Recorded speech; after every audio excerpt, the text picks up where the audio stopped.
Praise the lord. దేవుని నామానికి మహిమ కలుగును గాక. ఈరోజు ఒక మంచి వాక్యంతో మీ వద్దకు వచ్చాను. ఆ వాక్యం ద్వారా మీరు బలపరచబడతారని నేను నమ్ముతున్నాను. ఆ వాక్యం ఏంటంటే మనకి మత్తయి సువార్త 17వ అధ్యాయము 20 నుండి 20 వచనం వరకు ఏముందో చూద్దాం. అందుకాయన మీ అల్ప విశ్వాసము చేతనే మీకు ఆవగింజంత విశ్వాసం ఉండిన ఎడల ఈ కొండను చూసి ఇక్కడి నుండి అక్కడికి పొమ్మనగానే అది పోవును. మీకు అసాధ్యమైనది ఏదియూ నుండదని నిశ్చయముగా మీతో చెప్పుచున్నానని వారితో అనెను. ఇక్కడ వారు అంటే మనతో మాట్లాడుతున్న మాట.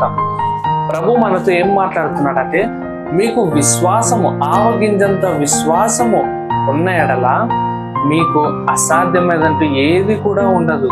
ప్రభు మన నుంచి ఏది కూడా గొప్పగా ఆశించట్లేదు. చిన్నదే. ఆవగింజంత విశ్వాసం అంటే చాలా చిన్న విశ్వాసం. అంత విశ్వాసం ఉన్నా కూడా మనకి అసాధ్యం అంటూ ఏది కూడా ఉండదంట. ఎందుకంటే మన పట్ల దేవుడు నిలబడి ఉంటాడు కాబట్టి.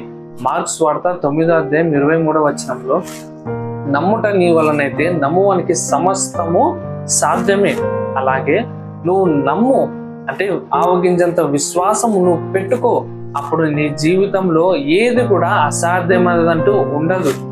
నువ్వు ప్రార్థన చేయగా నీకు కావాల్సిన ప్రతిదీ తగిన సమయంలో ప్రభు నీకు దయచేయడానికి సిద్ధంగా ఉన్నాడు. ఒకవేళ అది ఈ రోజు కాకపోయినా రేపు కాకపోయినా అది ఆలస్యం అవుతున్నా నీవు విశ్వాసాన్ని కోల్పోవద్దు. ఎందుకంటే దేవుడు ఆలస్యం చేసిన అద్భుతం చేస్తాడు. ఆ విశ్వాసం నువ్వు కాపాడుకున్నప్పుడు నీ జీవితంలో కావాల్సిన సమయములో అంటే తగిన సమయములో దాన్ని నీకు దయచేయడానికి దేవుడు సిద్ధంగా ఉన్నాడు. ఒకవేళ నువ్వు అడిగినది దేవుడికి నీ పట్ల ఏది కూడా అపాయము గాని కీడు గాని దాని నుండి లేనట్లయితే దేవుడు సమయంలో ఆయన ఇవ్వాలనుకున్న సమయంలో ఖచ్చితంగా ఆయన దయచేయడానికి సిద్ధంగా ఉన్నాడు. నీవు నమ్ము. ఈ వాక్యం ద్వారా నీవు విశ్వాసాన్ని బలపరుచుకుంటావని నేను మనసారా నమ్ముచున్నాను. ఈ వాక్యాన్ని నీవు ఎంతగానో భద్రముగా దాచిపెట్టుకొని నీ విశ్వాస జీవితాన్ని ఇంకా ఒక స్టెప్ పైకే గాని ఉండాలి గాని విశ్వాసాన్ని మాత్రం కోల్పోవద్దు. ఎందుకంటే ఆ విశ్వాసం ద్వారానే నువ్వు ప్రతిదీ కూడా పొందుకుంటావు. ఎందుకంటే ఆ విశ్వాసంలో ఉన్న శక్తి బలము అటువంటిది. నీవు నమ్ము.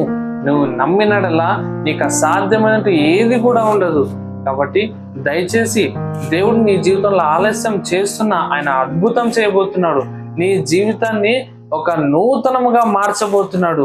యేసు నామములో నేను నమ్ముచున్నాను నీ జీవితంలో ఒక అద్భుతాన్ని చూడబోతున్నావని. కాబట్టి ఈ వాక్యం ద్వారా మీరు బలపరచబడినట్లయితే, దేవుడు నాతో మాట్లాడాడు అని మీరు విశ్వసించినట్లయితే కమెంట్లో ఆమెన్ అని టైప్ చేయండి. దేవుడు మిమ్మల్ని మీ కుటుంబంని దీవించును గాక.